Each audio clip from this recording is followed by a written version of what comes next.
Hello students. तो आज का जो टॉपिक है वो है कैरेक्टरिस्टिक इम्पीडेंस।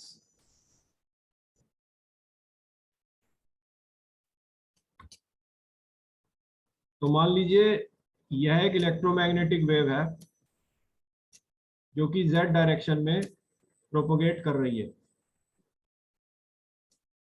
इस इलेक्ट्रोमैग्नेटिक वेव का electric field component x direction में है और magnetic field component y direction में है। तो जब ये इलेक्ट्रोमैग्नेटिक वेव जेड डायरेक्शन में ट्रेवल करेगी तो मीडियम इस इलेक्ट्रोमैग्नेटिक वेव के मोशन को अपोज करेगा और इसके मोशन को एक अपोजिशन ऑफर करेगा। इस अपोजिशन को मीडियम का कैरेक्टरिस्टिक इम्पीडेंस कहते हैं, जिसे हम Z से डिनोट करते हैं। यह मीडियम की कैरेक्टरिस्टिक होती है, राइट। तो ये मीडियम का एक कैरेक्टरिस्टिक कांस्टेंट होता है। जिन मीडियम में ये कैरेक्टरिस्टिक इम्पीडेंस हाई होता है उन मीडियम में इलेक्ट्रोमैग्नेटिक वेव पर हायर अपोजिशन ऑफर होता है, इसलिए वह कुछ डिस्टेंस ट्रेवल कर कर पूरी तरह से एटेन्यूएट हो जाती हैं और डेड हो जाती हैं। लेकिन जिन मीडियम में इस कैरेक्टरिस्टिक इम्पीडेंस की वैल्यू लो होती है उसमें ईएम वेव पर लगने वाला अपोजिशन लो होता है, तो इसीलिए इलेक्ट्रोमैग्नेटिक वेव एटेन्यूएट होने से पहले ज्यादा डिस्टेंस ट्रेवल कर लेती हैं। ये कैरेक्टरिस्टिक इम्पीडेंस मीडियम की मैग्नेटिक परमिएबिलिटी और मीडियम की इलेक्ट्रिक परमिटिविटी पर डिपेंड करता है and it is given by under root mu upon epsilon.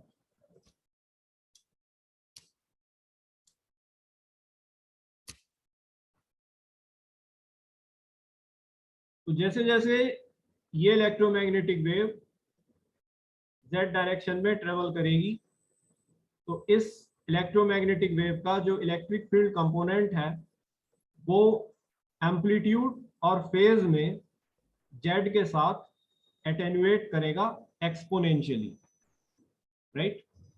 तो एक्सपोनेंशियली इस इलेक्ट्रिक फील्ड कंपोनेंट का एम्पलीट्यूड और फेज जेड डिस्टेंस के साथ डिक्रीज करेगा। तो मान लीजिए किसी डिस्टेंस जेड पर इस इलेक्ट्रोमैग्नेटिक वेव के इलेक्ट्रिक फील्ड कंपोनेंट की वैल्यू Ex है, right. So this Ex is given by Ex is equal to E naught e की पावर माइनस गामा जेड, जहां ये E naught जो है ये इलेक्ट्रोमैग्नेटिक वेव का के इलेक्ट्रिक फील्ड कंपोनेंट की मैक्सिमम एम्पलीट्यूड है, राइट। तो ये स्टार्टिंग में होगा E naught, इसके बाद जैसे जैसे वेव Z डिस्टेंस ट्रेवल करती जाएगी वैसे वैसे ये electric field component exponentially diminish करता जाएगा। तो gamma is some constant, right. यह एक कॉम्प्लेक्स नंबर होता है जिसको प्रोपोगेशन कांस्टेंट कहते हैं, राइट। सो ये गामा एक कॉम्प्लेक्स नंबर इसलिए है बिकॉज इस इलेक्ट्रोमैग्नेटिक वेव का जो इलेक्ट्रिक फील्ड कंपोनेंट है वो टाइम के साथ डिमिनिश करता जा रहा है, एम्पलीट्यूड में भी और फेज में भी। और जब भी कोई क्वांटिटी फिजिक्स में टाइम के साथ चेंज करती है तो वो एक कॉम्प्लेक्स नंबर की तरह ट्रीट की जाती है, तो इसीलिए इसको एक कॉम्प्लेक्स नंबर माना गया है। इस गामा के दो पार्ट्स होते हैं, एक रियल पार्ट होता है अल्फा जिसे हम एटेन्युएशन कांस्टेंट कहते हैं। यह अल्फा बताता है कि वेव का जो इलेक्ट्रिक फील्ड कंपोनेंट है उसका एम्पलीट्यूड डिस्टेंस जेड के साथ डिमिनिश हो रहा है। और दूसरा इमेजिनरी पार्ट होता है बीटा जिसे फेज कांस्टेंट कहते हैं। ये फेज कांस्टेंट बताता है कि इस इलेक्ट्रोमैग्नेटिक वेव का जो इलेक्ट्रिक फील्ड कंपोनेंट है उसका फेज डिस्टेंस जेड के साथ एटेन्युएट हो रहा है। और इन दोनों कॉम्बिनेशंस को बताता है गामा, राइट, जिसे हम प्रोपोगेशन कांस्टेंट कहते हैं। ये बताता है कि इस इलेक्ट्रोमैग्नेटिक वेव का इलेक्ट्रिक फील्ड कंपोनेंट का एम्पलीट्यूड और फेज डिस्टेंस जेड के साथ डिमिनिश हो रहा है और अल्टीमेटली ये इलेक्ट्रोमैग्नेटिक वेव एक डेफिनेट डिस्टेंस के बाद डेड हो रही है जब इसका एम्पलीट्यूड 0 हो रहा है, राइट। नाउ क्योंकि इलेक्ट्रिक फील्ड कंपोनेंट एक रोटेशनल वेक्टर है, सोलेनोइडल वेक्टर है, इसलिए इस वेक्टर का कर्ल एग्जिस्ट करेगा, राइट। सो ये कर्ल EX बना delta EX upon delta Z, so curl can be written as del cross EX equal to delta upon delta Z। EX का मान हम इक्वेशन 1 से लेकर आए हैं, E नॉट e की पावर माइनस गामा Z। तो जब हमने इसको Z से डिफरेंशिएट किया तो ये माइनस गामा EX हम रख सकते हैं, क्योंकि ये minus gamma E not e की पावर माइनस गामा Z बनेगा। तो E नॉट e की पावर माइनस गामा Z को हम EX रख सकते हैं, तो ये बना माइनस गामा EX, राइट। ये कर्ल EX जो है मैक्सवेल की थर्ड इक्वेशन से बना minus delta BY by delta T। तो इसको हमने मैग्नेटिक फील्ड इंटेंसिटी में चेंज किया, minus delta by delta T mu HY is equal to minus gamma EX, minus minus sign दोनों तरफ कैंसिल हो गए, राइट। तो ये जब हमने डिफरेंशिएट किया तो ये म्यू HY जे ओमेगा, तो ये जे जो है ये आयोटा है, कॉम्प्लेक्स नंबर को इंडिकेट कर रहा है। ये ओमेगा इसलिए आया बिकॉज 1 अपॉन टाइम का जो होता है वो हमारा फ्रीक्वेंसी होता है, रेसिप्रोकल ऑफ टाइम फ्रीक्वेंसी होता है, क्योंकि मोशन रोटेशनल है इसलिए हम एंगुलर फ्रीक्वेंसी को ले रहे हैं ओमेगा, और क्योंकि ये फैक्टर टाइम के साथ चेंज हो रहा है इसलिए। और हमारे राइट हैंड साइड में भी जो गामा है वो एक कॉम्प्लेक्स नंबर है, तो हमारे लेफ्ट हैंड साइड में भी जो चीज है वो एक कॉम्प्लेक्स नंबर होनी चाहिए, तो इसलिए हम इसको एक कॉम्प्लेक्स नंबर की तरह ट्रीट कर रहे हैं, जे ओमेगा म्यू HY। तो जब हमने EX और HY का रेशियो लिया तो हमें मिला J omega mu upon gamma. Now this gamma is J omega mu sigma plus J omega epsilon. ये सिग्मा जो है ये मीडियम की कंडक्टिविटी है, म्यू जो है मीडियम की मैग्नेटिक परमिएबिलिटी है, और एप्सिलॉन जो है वो मीडियम की इलेक्ट्रिक परमिटिविटी है।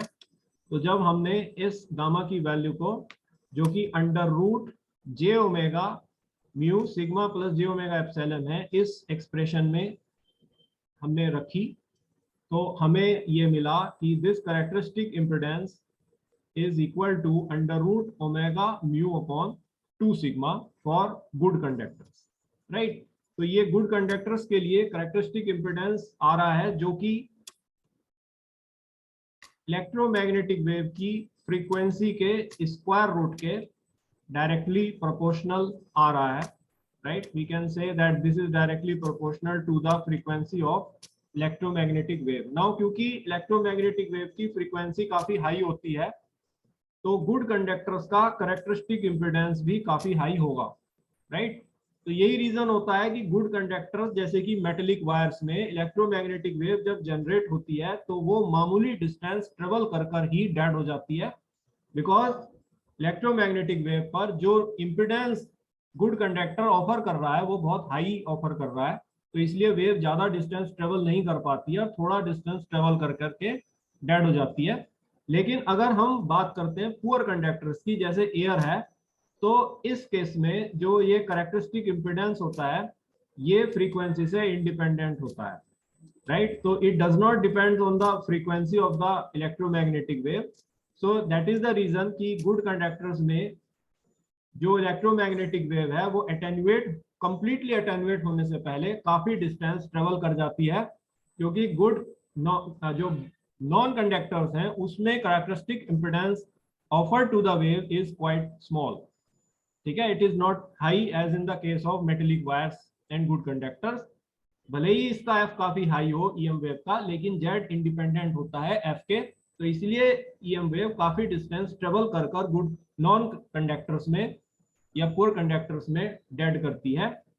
And in the case of poor conductors this characteristic impedance is given by Z is equal to under root mu upon epsilon, जहां म्यू उस नॉन कंडक्टिंग मीडियम की मैग्नेटिक परमिएबिलिटी है और epsilon उस non conducting medium की electric permittivity है, right. So अगर हम बात करते हैं फ्री स्पेस की, तो फ्री स्पेस में, right, this is given by Z naught equal to mu naught upon epsilon not.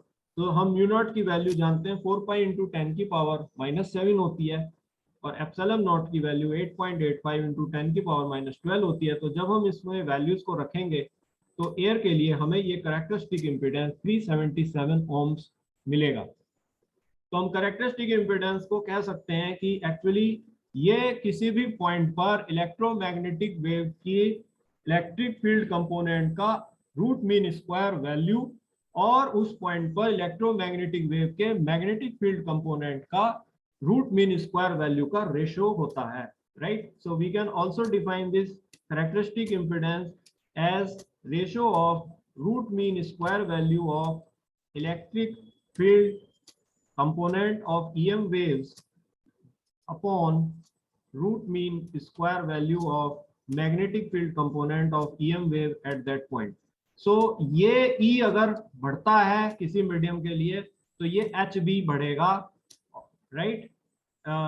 जैसे जैसे वेव आगे बढ़ेगी वैसे वैसे इलेक्ट्रिक फील्ड एटेन्यूएट होगा, इलेक्ट्रिक फील्ड घटेगा तो मैग्नेटिक फील्ड भी घटेगा, ताकि इन दोनों का जो रेशो होगा जब तक वेव उस पर्टिकुलर मीडियम में चल रही है वो कांस्टेंट होगा। जब वेव किसी अन्य मीडियम में आ जाएगी, मीडियम चेंज करेगा तो ये रेशो चेंज करेगा, और एयर के लिए ये रेशो कांस्टेंट होता है 377 ओम्स।